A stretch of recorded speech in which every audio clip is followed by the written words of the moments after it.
Nah, itu ada quotes dari kamu. I continue to believe that this world has no ultimate meaning. Aku selalu percaya bahwa dunia ini tidak punya makna puncak, makna utama.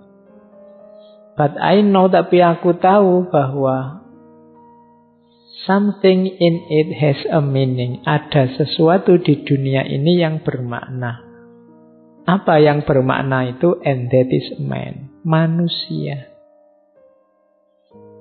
Because he is the only creature to insist on having one. Sebab manusia adalah satu-satunya makhluk yang bersikeras untuk punya makna. Iyalah, menurutku sih makna puncak itu tidak ada. Kecuali makna itu ada di manusia. Karena manusialah yang memberi makna-makna, yang membuat makna-makna. Ngaji ini penting apa enggak? Itu kan makna-makna. Perlu ndak ada minuman dua semacam ini, itu kan makna-makna. Kadang-kadang diminum cuma satu, kok selalu dikasih dua misalnya. Tapi kan itu ada makna di sini, nggak sekedar matematika. Jadi yang punya makna-makna siapa? Manusia. Peristiwa ya sekedar peristiwa. Kitalah manusia yang menempelkan makna-makna. Jadi berarti apa? Makna itu adanya dalam diri manusia, tidak di alam semesta. Jadi alam semesta ini puncaknya makna apa? Tidak ada. Karena yang nempeli makna-makna itu manusia. Ya sama tadi dulu kan waktu kita belajar filsafat bahasa semiotik itu kan, bahwa manusia itu makhluk yang bermain dengan tanda, dengan makna.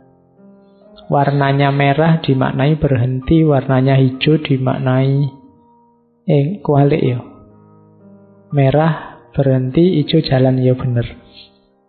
Ya kadang-kadang sambil ngantuk ngomongnya kebalik.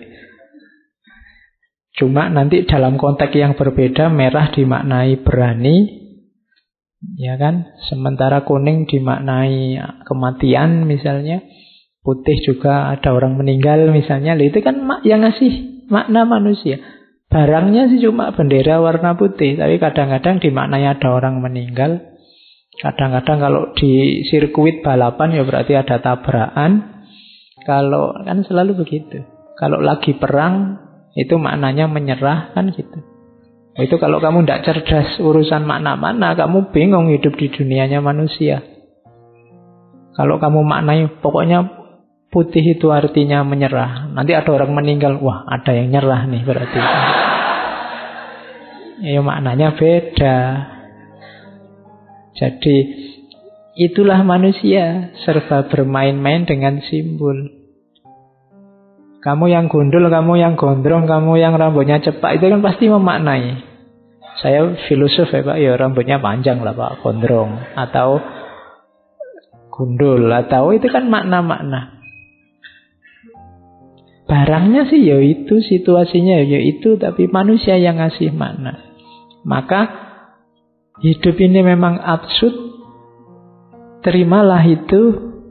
Tapi biar hidupmu berharga, maknailah versimu. Biar kamu eksis jadi dirimu. Itu maunya kamu. Terus, yang jelas jangan lari.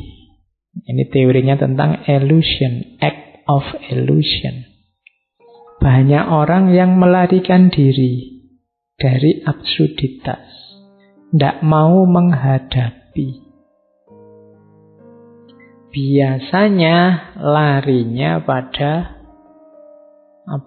kepercayaan, lari pada makna-makna yang dipandang universal, yang dipertahankan mati-matian meskipun tidak cocok atau tidak nyambung. Pokoknya harus ini maknanya, karena ini sifatnya universal, itu lari namanya. Sampean punya pandangan kayak gitu itu loh, ndak cocok. Sekarang situasinya berubah, ndak. Pokoknya harus ini. Nah, itu namanya lari. Tidak berani menghadapi kenyataan. Dan kalau orang lari dari absurditas, katanya kamu berarti dia tidak akan sanggup menghadapinya. Lari itu bisa macam-macam, ke agama, ke filsafat, ke tradisi, ke budaya. Yang meskipun mungkin tidak relevan, tidak cocok dengan situasi, dipegangi mati-matian. Nah, itu namanya act of illusion. Illusion, bukan illusion ya, illusion. Pelarian. Banyak orang yang tidak sadar melarikan diri dari rumitnya hidup. Nyari nyaman dengan memegangi yang dia percaya, yang dia anggap benar, meskipun kalau mau jujur sudah tidak cocok lagi dengan kehidupan. Nah, itu kritiknya kamu. Nah, bebaslah.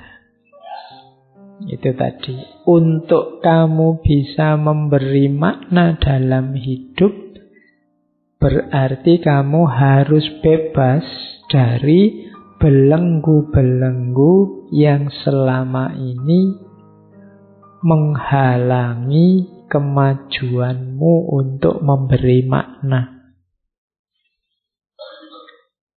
Bagaimana caranya, Pak, saya bisa memaknai hidup saya versiku sendiri? Syaratnya cuma satu, bebaslah. Freedom. Jadi freedom itu jalan paling pendek untuk orang bisa menerima absurditas. Nanti kamu memperkenalkan konsep acceptance without resignation. Menerima tanpa menyerah. Jadi menerima tanpa menyerah itu, iya, saya terima hidup ini absurd, tapi aku tidak akan menyerah menghadapi absurditas itu. Aku akan memberi makna. Aku akan merancang hidupku, memutuskan pilihan-pilihanku sendiri.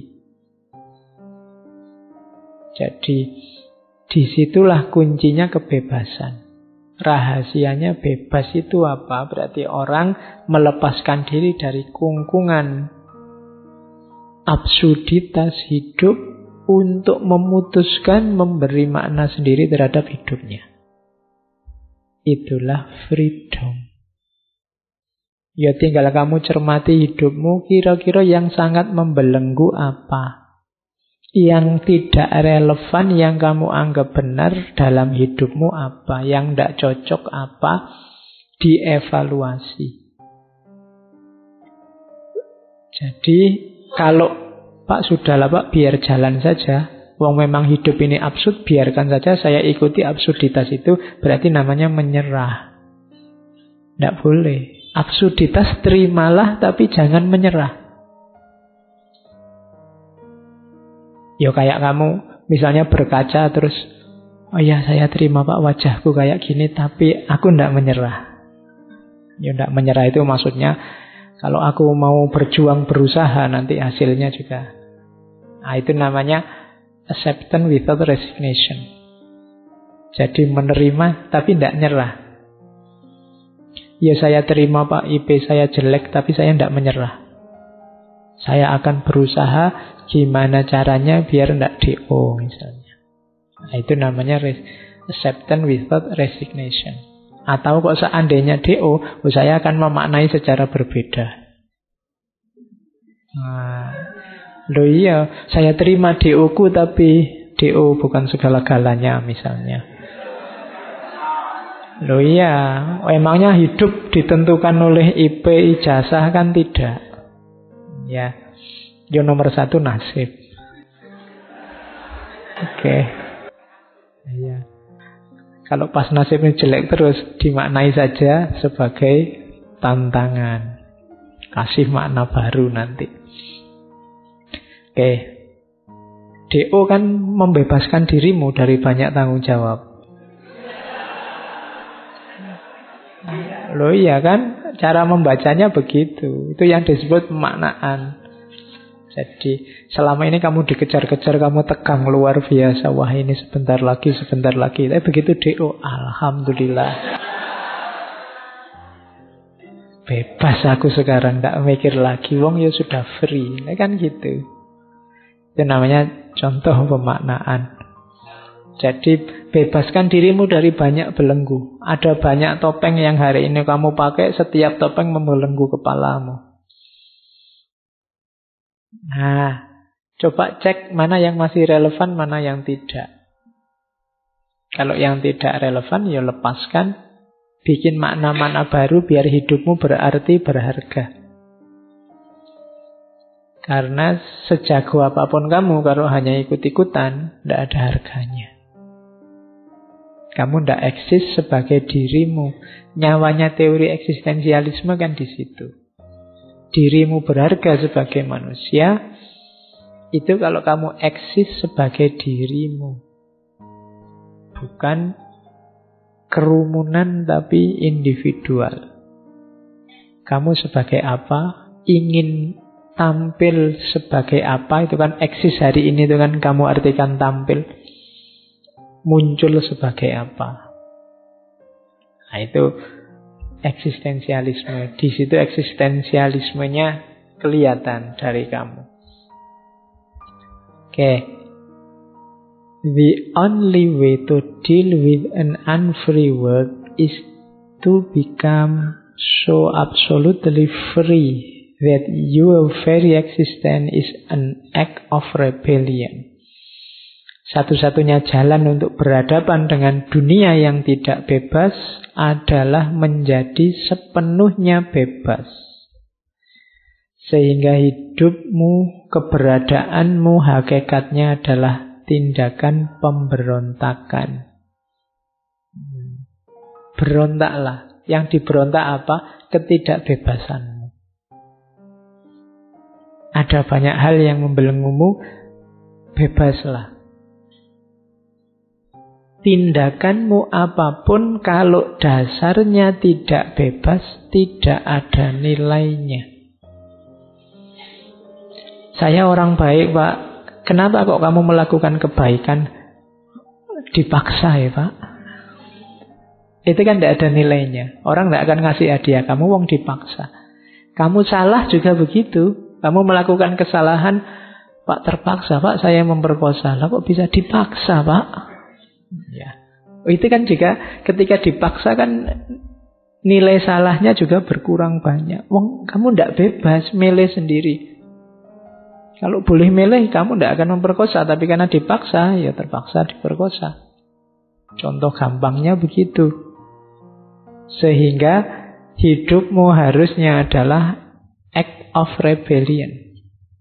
Tindakan pemberontakan. Kamu tidak berontak siapa-siapa. Berontak nilai-nilai yang mengungkung hidupmu, yang membuat dirimu tidak eksis sebagai dirimu, sehingga semua tindakanmu jadi tidak bernilai.